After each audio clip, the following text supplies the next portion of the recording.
everyone. Welcome to On the Move, a show where we share transportation, sales, and marketing success stories. I am Jennifer Karpus-Remain, Executive Director of TMSA, a trade nonprofit educating and connecting marketing and sales professionals in transportation and logistics. And today I have on the show Michelle LeBlanc, who is CEO at Drop and Hook, and we are here at the TIA Capital Ideas Conference. So we thought we would take the opportunity to do this recording live together. How you doing, Michelle? I'm doing well, enjoying the sunshine here in San Antonio. Yes, it is. Oh my God. There's a bee that keeps flying around us. So bear with me if you see that.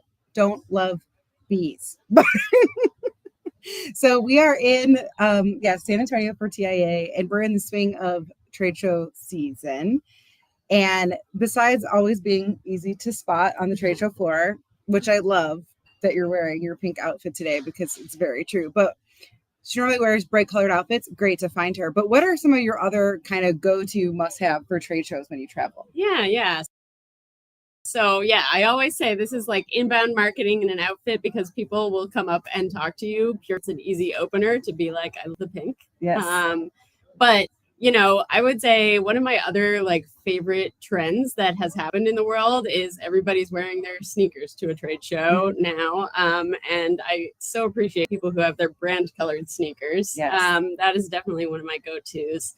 I also like to have chapstick, reusable water bottle. I know you might think you're going to get one at the expo from the 17 brands that are giving them away, but I will tell you, if you're here at an event like TIA, they're not necessarily going to open the expo until day 2. So it's always important to hydrate. And then something I always travel with also is my little wireless mini mics in case there's a good opportunity to get some content like we're doing right now. I think that's great. Your reusable water bottle is good. I normally travel with Gatorade Zero packets as well, because I always need extra hydration, and I have a little first aid kit that has Band-Aids and stuff. Advil, Band-Aids, the shout wipes. Oh yes, that I don't, but we've needed it. So. Yes, always be prepared. And so we're in San Antonio for TIA, but TMSA is headed to Austin, Texas, June 8th through 10th for TMSA Elevate. And you're actually speaking about video content.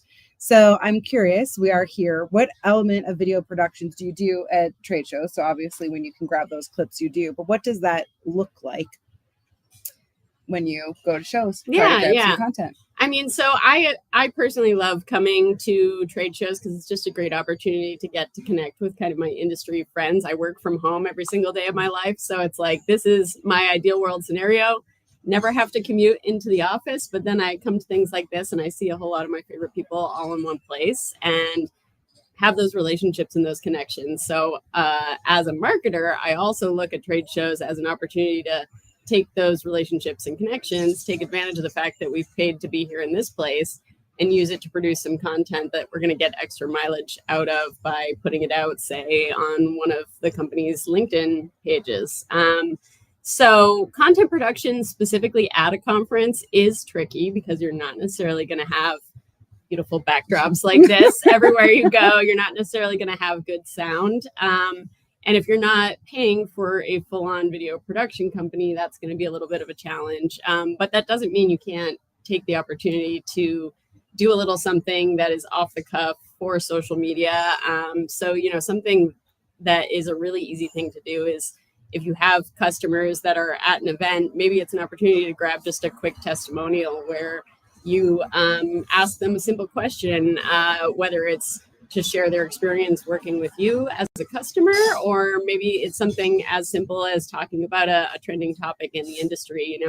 Last night, the truck stop drone show was talking about fraud, right? So everyone here is talking a lot about fraud. That's an ongoing topic. It's an opportunity to get that authentic little soundbite piece of content talking about something like that, that can turn into a quick turn thing to put out on social media, which oftentimes we find at Drop and Hook, one of the biggest challenges for our clients is just remembering to stay on top of that. The content production, it doesn't go away, and you have to keep showing up consistently over time with the right messaging. So conferences are definitely a good opportunity to get a little bit of that bundle a bunch of stuff into 1 or 2 days. Mm-hmm. I think that's really great advice. I love the testimonial piece of that. I think that's really important. But even, yeah, like there's trends going on in the market right now. People want to talk about it, but so let's kind of compile that, have a few people say their thoughts on it, and then you have this great piece of content that you can break down into the individual people or bring it into like a full video with a different perspective. It's really great. Yeah. And some of your prospects are here at the event, but not everyone can afford to get out of the office, right? So it's an opportunity to take that conversation, bring it back online. Absolutely. So video continues to grow as a critical tool in marketing and sales. Why do you think it's so effective, especially for the logistics industry? So, I mean, something I have noticed over the course of my career, I started doing marketing. I was a copywriter originally. And so, we had email marketing and print materials. And then one of my first bosses was like, "You're a young, tell me about this Twitter thing." And so that was how I started getting into social media. And what I have noticed over the course of that, as each of the platforms has, started to adopt things like video, is whenever you are at the early stages of that new tool has been launched, there is a little bit of juicing of the algorithm to get that type of content out there more if you are an early adopter of those things. So over the last year and a half, LinkedIn has been pushing video content a lot more. You might have noticed if you open up LinkedIn, there's kind of that video feed section now. And so from a, effectiveness standpoint, just having the format of content that the platforms are looking for that's going to keep people on that platform for longer, more consecutive minutes that they are spending on LinkedIn, like that's what LinkedIn wants out of you. So if you're willing to kind of play that game, you're going to get a little bit more reach, more impressions out of that, assuming you are wanting to get brand awareness, because why else are we doing all of this, right?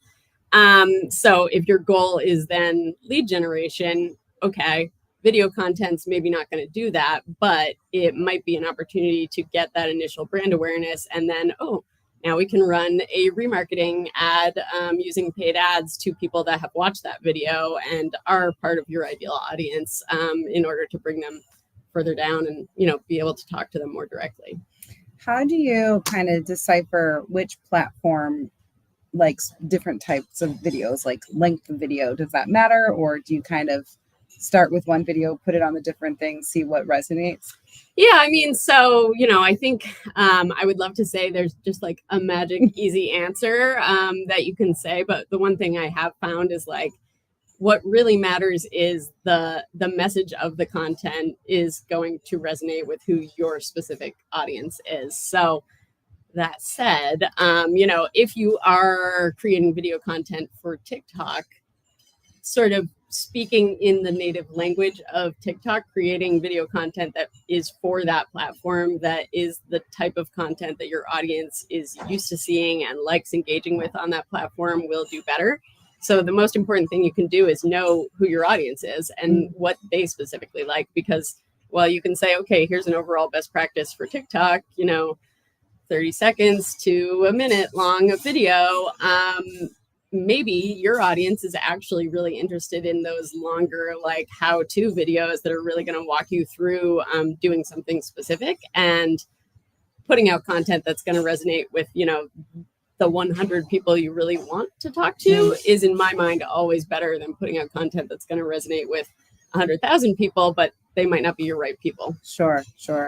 And that's probably a common mistakes that companies do, is really focusing on the masses instead of, your target audience. So what other types of mistakes do you see from companies that are incorporating video into their marketing strategy? And then also, do you think that the sales teams could be doing a better job incorporating video? Yeah. I mean, so absolutely. I think I'm kind of sitting here talking about chasing the algorithm, right? And like doing the things that the platforms want you to do. I think sometimes marketers fall a little too heavily into that. And, they start seeing like, okay, when brands are doing kind of really funny content that's like more comedic, like that, it feels good. You get that dopamine hit of, we put this thing out and it makes me laugh. And there's certainly something to be said for that. Like, I hope we're all doing things that we love that bring us joy to our lives. But kind of getting that like cheap and easy win is not necessarily the thing you actually need to be doing. So you always have to make sure, like, does this actually make sense for our brand and what it is that we're trying to say? Or are we kind of unintentionally making ourselves seem unserious? Or, like, as the marketing team, sometimes you have to be talking to internal audiences in your company as much as you have to be talking to the external audience. So are you seen as less of a serious business professional by your bosses because you are focused really heavily on kind of getting that laugh, getting that engagement, and not translating that into this is what this means for business results, for, our bottom line? Because ultimately, over the last couple of years, the market's been tough and marketers don't necessarily have an easy time of that. Yeah, I think with video, especially because of the time it takes, but really with any marketing initiative, making sure you have the purpose of it. That was always, when I was a director of marketing, was always my question when like teams would come up, like, what is the purpose of that? How does it fit into our brand? How does it fit into our business objectives? Because sometimes, like you're catching that fun new thing. Yeah, but what you might want to hop on that trending audio, right? But like, does that actually make sense for you to do? I think the second half of your question was like, sales folks, should they or can they be using video more? And my answer would be absolutely. I think like salespeople sometimes they are so focused on that sale. How do we get into that one-on-one sales conversation? And that is great. But something I think they sometimes sell themselves short on is how much knowledge of their specific niche that they have picked up over the years. And they are hearing directly from their prospects firsthand, like, what are the things that person is dealing with right now? What are their struggles? Ideally, if they're a good salesperson, they're probably asking a lot of questions, right? So taking the time in your day to think about like, okay, that stuff that I have learned, can I turn that into a really quick video? And I think for salespeople, it doesn't necessarily have to be something that is really highly produced. Your prospects like knowing who you are as a person. We all always say like this industry is about relationships. So, be your authentic self, create a quick little video, share something that's of value. Don't be afraid to put it out there. Absolutely. And I think even earlier you were talking about getting those sound bites, those client testimonials here. We'll share those, like that's one of the ways that your marketing team can equip your sales team. Like here are some video testimonials or things that are going on, or just, I remember last year at TMSA, we did like 30-second videos of the sponsors, and yours was my favorite because you were like, hello, I'm Michelle. Like, and it was an introduction to who you are, what you like to talk about, both in like marketing as the sponsor, but just like who you are as a person, because people got to know you. And that was, to me, the most successful of those videos, because it wasn't super pitchy. It wasn't something completely irrelevant. It was just like, hi, I'm here. Let's connect while we're at the show. Yeah. Well, that's something I love about TMSA is like, it's a really tight-knit community. And I genuinely feel like I've made like really good friendships out of that community. And so that, if nothing else, is kind of the value that I get out of going. I love that. So with all that in mind, what trends are you seeing shaping the future of video marketing in logistics? Well, I mean, so, as I just got done saying that, like, we don't always need to hop on the trending audio and the comedic thing, I think something that I am seeing in other industries, because I do like to keep an eye on, what are consumer brands doing? Where are they going, right? We are right now in a very strange era for consumer marketing, where brands are kind of embracing this idea of being unhinged, right? Having mascots. Everybody knows Duo the owl, right? And so, I don't think that logistics, sales, and marketing professionals need to necessarily do that. But there is an opportunity there to maybe think about, like, should our brand have some sort of avatar that can be a figure that can talk about these things, right? I think as a marketer, you always kind of want the thought leaders in the company. Maybe it is your leadership that is out there, but is there an opportunity to have, a stand-in for your brand that can talk on behalf of the brand? I don't think that's going to be a fit for every single company, but I know there's a lot of freight tech companies here today.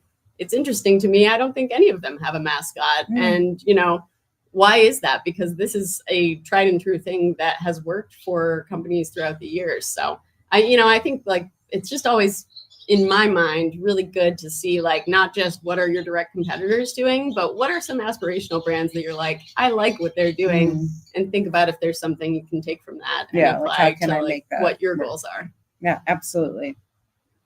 So I want to kind of switch gears a little bit and talk about something that you're passionate about. And that's something that people are kind of afraid to talk about right now in this space. And that is DEI. And it's constantly evolving.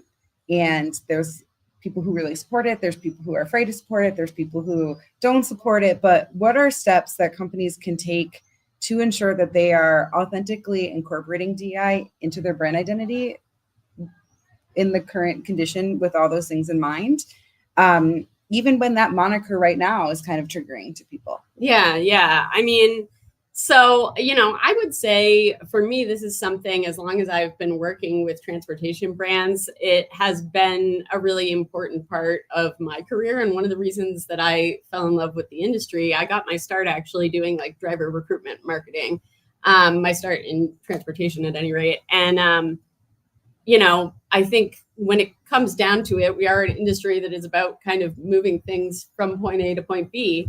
And, truck drivers and people working in the ports and train conductors, are the sorts of people that are at the front lines. People working in the warehouses are at the front lines of actually doing this real world work. And so telling those authentic stories of, who these people are is something that I kind of fell in love with early on in my career. And ultimately, I think that the fact that that sort of stuff resonates has not changed at all. In any political environment, that's going to resonate, because like when you decide to work with another company, ultimately you need the individuals in that company to deliver on the service that you have purchased, right? Like we're generally not out here doing e-commerce. So it is something that is about the humans that are executing on it. And I would love to say that companies embraced DEI because they knew it was the right thing to do. I think certainly some of them did. But I think in our space, a lot of companies embraced using DEI and those authentic stories in their marketing because it was something that was really commercially successful for them. And certainly that's something we've seen with customers we've worked with. I had a brand where we worked to really establish them as a great company for women to work for in trucking. And they, we had an insight that the women that worked for them stayed with the company for longer, generally had better safety records, and were really good employees. And so we took that insight and said, okay, well, we have like 8% of her workforce is women right now. Can we grow that? And 2 years after we wrapped up that initial campaign, we weren't putting money behind it anymore. People were still coming to the website and downloading the lead generation materials that we had made 2 years later, because the women that were initially exposed to that campaign were now referring this company to their other friends who were thinking about getting into the industry. So in my mind, there's something really powerful about that like, that's how, as a brand, you actually establish brand awareness. I think marketers like to talk about that term a lot, but it's like you're literally taking up space in somebody's head that they know what it is that you stand for and what you're going to get out of that company. So I think telling those authentic stories really is how you do that. And, I don't think that's going away. And I think it is just at a baseline level, a really commercially successful thing to do, because chances are your workforce is very diverse, and having that representation in your materials is the realistic real world picture of what it's like. Yeah, I think that makes a lot of sense. And to me, DEI is a piece of being socially responsible. And what do you provide for your company culture? All of those things are all of a piece of it. And it's a little sad that like those words can just be so triggering to people and they don't know exactly how to navigate it. And I think a lot of things get lumped into that really aren't a part of it. When we're just saying, hey, like you have a diverse workforce, this is authentically who your company is, just share that. Yeah. Well, I think it's like there are a lot of companies that talk about this idea of like corporate social responsibility, right? And like that terminology always makes me cringe a little bit because it feels very like, okay, like we're doing this as a very specific like PR play to get these end results out of it. But the reality when it comes down to it is like most companies in our space, part of what I love about this industry is most of these companies are giving back to their communities, are really contributing at that level. And I don't think it's wrong to take those stories of what they're doing and share them. Because I think, if anything, it's great for companies to see that other companies are also doing this and that this is an important part, right? You want your community to be strong because those are your consumers as well. Yep. All about being part of the community, which is something that I think a lot of people can resonate with. So I love just having that dialogue and not forgetting, that it is about our people. Yeah. I mean, ultimately, it's not B2B, right? It's like human to human. And I think that's at the end of the day, like how you do really well in sales oftentimes is having those human to human connections. Absolutely. And do you think that DEI can then influence a company's employee brand or recruitment marketing efforts? Yeah, absolutely. I think that sense of inclusion is really powerful for companies, especially, carriers that do have that driver recruitment need or fulfillment companies that need people to work in their warehouses. It's not just recruitment, actually, it's retention as well, because turnover is so enormously expensive to these companies. Like, not only do you have to pay money now to Meta to run ads to bring more people in, or Indeed, or whatever that is, you've got, a truck sitting empty because you don't have a driver to be behind the wheel. You've also sort of lost all of the effort and value that you put into training this initial person, and in the freight brokerage space as well. It's the same. There's something like the first 6 months, there's a huge amount of turnover that happens. And I think a lot of that is training and misplaced expectations. But I also think having a sense of inclusion in your company is the sort of stuff that makes you stay and makes you really go the extra mile to contribute to this sense of a shared purpose and vision. But yes, at a commercial level as well, it's just a really great, effective strategy for standing out and attracting people. I think it does really create more engaging content oftentimes at the end of the day to have those authentic employee stories. So, that kind of brings it to life. We can all kind of say we have the best company with the best services, but you kind of need to go a level deeper than that and actually put some real world stuff out there. And that's what's going to make it work. Yeah, absolutely. Are there any other shifts that you're seeing really affecting the logistics industry right now? Well, big question. Yeah, right now in this particular moment in time, it feels like there's a shift every single day. So to a certain degree, I think like the thing we're all going to have to learn is flexibility and being able to think on our feet a little bit. But I think things like being really rooted in your core values, who you are, what you stand for, and making sure that you're aligned on those is very helpful in those moments where things are changing really suddenly. I think from a sales perspective, customers are going to be turning to their vendors that they have relationships with and looking for advice. What are you hearing from other people in the market? How are they dealing with this? And how can we work together to be us against the problem? So, I hate to say that it's an opportunity when we're in times of sudden change and uncertainty, but sometimes it actually is, because I think it's an opportunity to be like, we're all in this together. How are we going to solve this thing?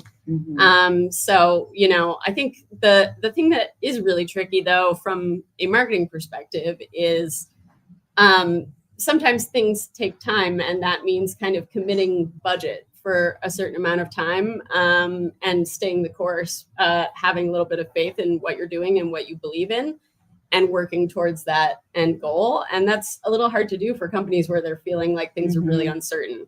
The best I can say is if you look back at other times where markets fluctuated, the companies who kind of stayed the course and continued advertising in those times generally came out better at the end. And, there's been all manner of studies. If anybody wants to hit me up on LinkedIn, I can share some links that speak to that. But, I think that is the thing that is really tricky is that like not committing, kind of being in that wait and see place is a hard thing for companies to do. Especially when you're doing that, some of that like chasing of what's cool and popular right now, like that stuff might be cool and popular today, but it's not tomorrow. So depending on how much budget you're putting into that kind of stuff. But should we be investing on TikTok right now when 75 days from now TikTok might go away? That is a hard thing. Generally speaking, I'm telling any brand that's asking me about TikTok right now, if you're already there, great. Absolutely. If you're not there, okay, you should still probably be doing short video because that's important and your audience wants it. But maybe don't start a new channel on a new platform until we know that it's going to be here for the long haul. Monitor it, see what people are saying, use it as an opportunity to kind of get content inspiration. But yeah, it's tricky. For sure. Well, if anyone wants to hear more about video and the status of things and how to make the best of it, you should join us in Austin, Texas, June 8th through 10th at TMSA Elevate. You can get more information about that event at events.tmsatoday.org. And that will take us to our last question of the day. And so this is your second interview on the move. So I can't ask you the same question that I asked you last time. So I ask a different question. And that's if you could go back in time to one day of your life and relive it, what day would you go back to and why? So I struggled with this one a little bit, I think, when you sent the questions over ahead of time, because I was like, do I do a personal one or do I do like a business one? Because this is a business podcast. So can I give you two answers? Of course. All right. I'm always like, why not both? Yes. So I think I would say from a personal level, the first date that I had with my husband that's a good one. Was definitely like, I wouldn't change a thing. But we had a moment, we were meeting, having coffee, and then randomly a bus passed by that said, it was going to a part of Brooklyn that is where the IKEA was. And we were like, you want to go to IKEA? I love that. And we got on the bus, right? And I think like those moments in time where you take that leap and you're like, let's go to IKEA see together. Where it goes. We didn't end up going into the IKEA. We just walked around. It's in a cute neighborhood. But didn't really want to test the waters quite to that level yet. That's a challenging one for any relationship. But so that's my personal one, is I think, that moment in time of kind of taking the leap and being like, let's see where this goes. And I would say from a business perspective, it's probably the same thing. I would say the day that I initially stepped out on my own and started what now is Drop and Hook. But at the time, it was just my LLC and I was going to freelance.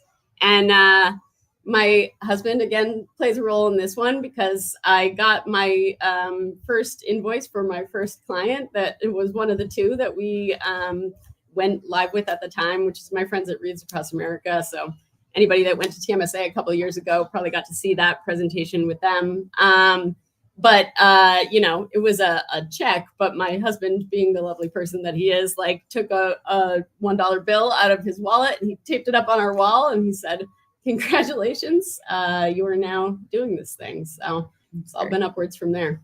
That's amazing. I love hearing both the personal and the professional side of things. We're all people at the end of the day. So it's cool to hear who people are and, those days, because it's hard to think of just one day. So really cool. I mean, I struggled to pin something down for that one because I feel like I've been lucky to have a lot of good ones. Awesome. Well, thank you for coming on the show today and for hanging out with me in this beautiful sun that is now getting pretty hot for me. So we can wrap it up. So we're going to wrap up this interview, but thank you for everyone for watching. If you want to join us at TMSA Elevate, that's June 8th through 10th, and you can go to events.tmsatoday.org. So thanks, Michelle, for coming on the show. Thank you. And thank you, everyone. Ooh, the computer is hot. We'll see you guys next time. Bye-bye.